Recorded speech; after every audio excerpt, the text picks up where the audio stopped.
Alright, there's some ammo over here with a hunting rifle. So that's good. And then further down here is a treasure chest, so keep going down.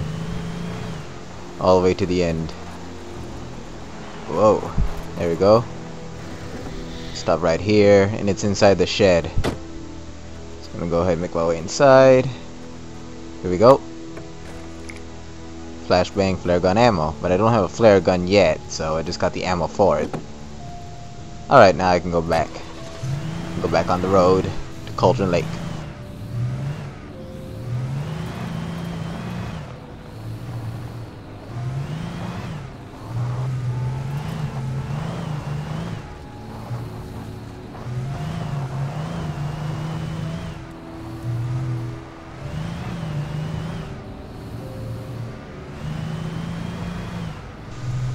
One thing I forgot to mention is the last episode, I had gotten the last radio and the last TV in that episode. So I already got all the TVs and the radios. But I still got some signs and manuscripts and treasure chests to get. But I already got all the TVs and radios. So if you were missing any radios and TVs, I found them for you already. The darkness had touched me. There was a link between us, always would be. I could feel its presence again, getting closer.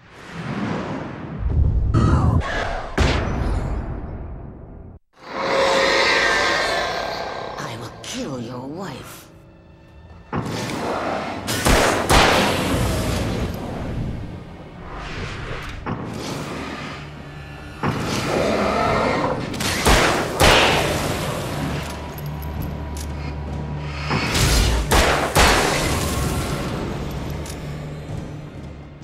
There's a manuscript up ahead, and there's actually not that many manuscripts in this episode, which is good because I don't have to search that much.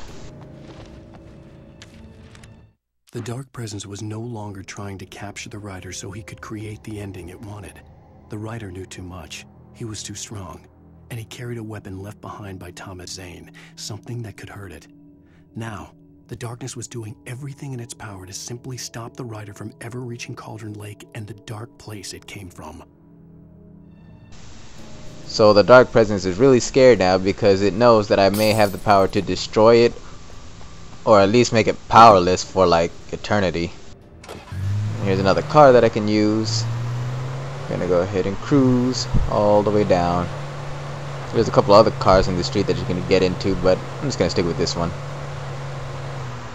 So yeah, I'm getting close to destroying the dark presence, or at least keeping it at bay, and saving Bright Falls, and hopefully I'm gonna save my wife. I'm going to rectify the inequities that Thomas Zane started.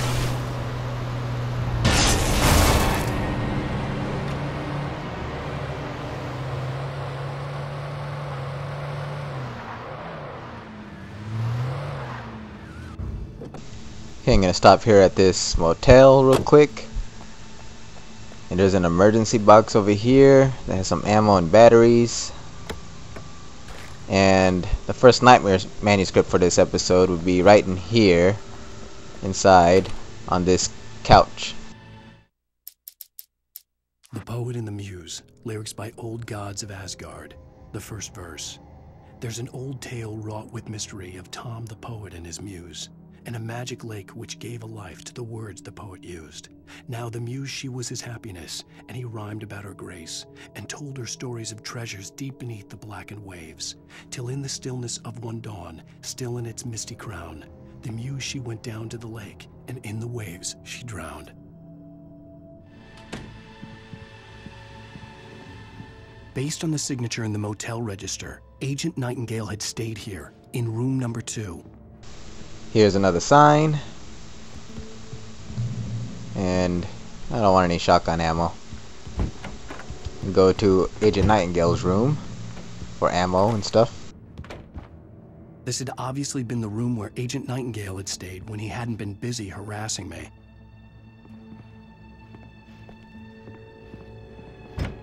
Look after yourself, manager. Oh my gosh. Dropped on my head. Oh, good thing it didn't hurt.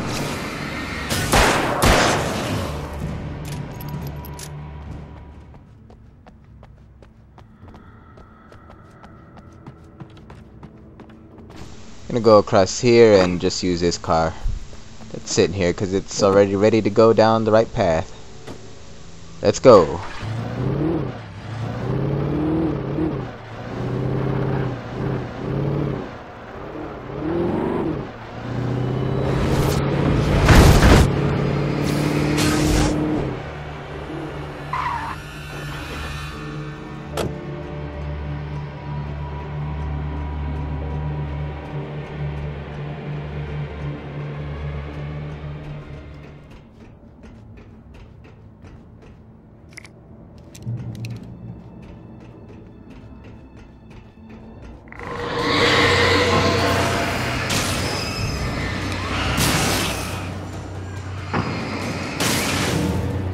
In this part here, I would suggest that you go be very careful. Like, don't run. Like, just, you know, jog around.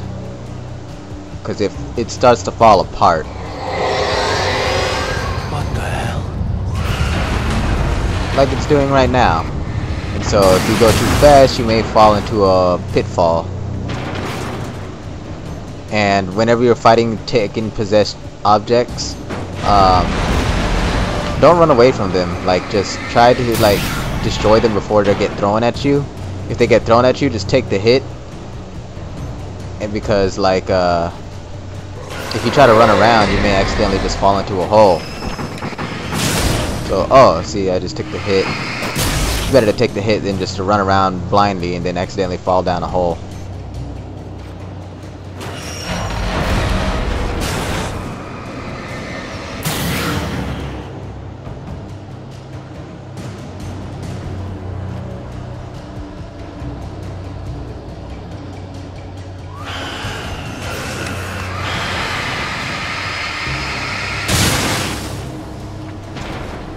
Nice, 3 for the price of 1.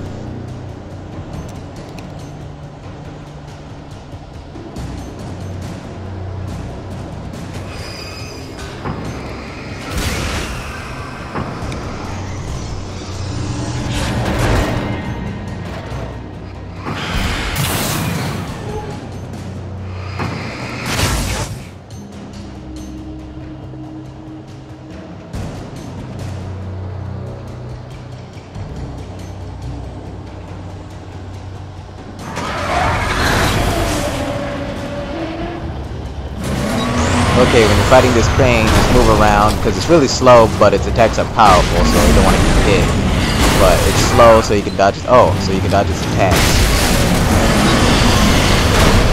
I think that's it. Cool. Ow, what? What the hell did... What hit me? Don't tell me the crane had like some kind of like spirit form or something like that. The hell was that about? I killed it, and it still hit me. Seems like a glitch to me. Oh well. I got my health back anyways because I was at a safe haven. So I'm not worried about it.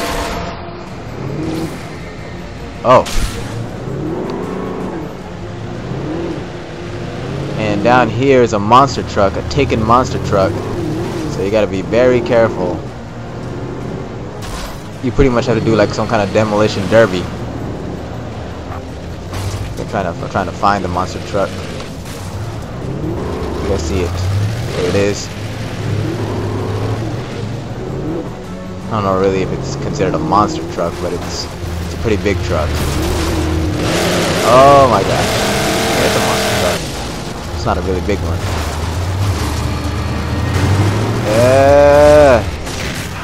Die. Woo! Almost ran out of juice too. And inside this barn is another car you could use, because this one's pretty beaten up anyways. But not only that, but there's a nightmare manuscript and I think a flare up in the top of the stairs. So don't forget that this is where the nightmare manuscript would be, all the way back here next to the flare. So let me pull that out. The Poet and the Muse, lyrics by Old Gods of Asgard, the second verse. The poet came down to the lake to call out to his dear. When there was no answer, he was overcome with fear. He searched in vain for his treasure lost, and too soon the night would fall. Only his own echo would wail back at his call. And when he swore to bring back his love by stories he'd create, nightmares shifted in their sleep in the darkness of the lake.